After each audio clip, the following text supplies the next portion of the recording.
Action Duchenne. In this section, we're going to be looking at the facts and the fundamentals around Duchenne muscular dystrophy. The information from these videos comes from our years of experience working with Duchenne, as well as hand-picked papers that our science team has read through themselves. I'll leave the ability for you to read through the papers yourself, either in the video or in the description below. Thank you.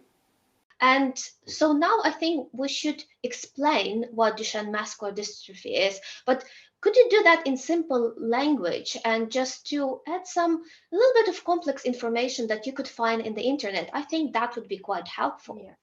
I think, Sophia, that's really a good point, because when I joined Action Duchenne and, in my scientific career, one of the first things I did was, like all of us do, try to kind of Google the definition of Duchenne muscular dystrophy.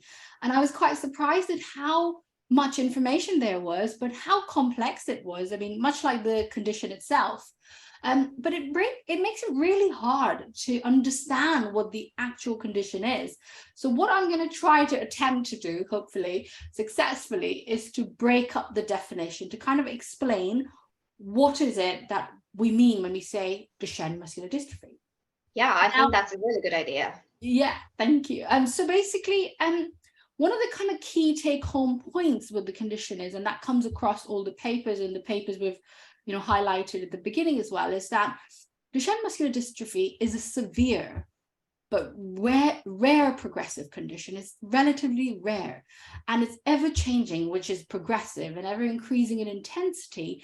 And what it really affects is the muscles of the body. It's a muscle wasting condition, and that, of course, muscles are everywhere in the body, which eventually leads to difficulty in movement, and a lot of other things that follow. But why does this condition actually happen in the first place? And as a scientist, I mean, I'm always curious about the whys and the hows and the whats.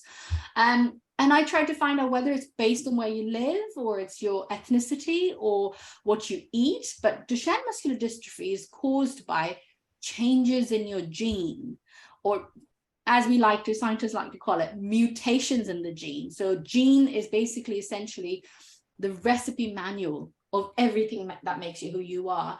So it holds all the information to make proteins and important sort of components of our body.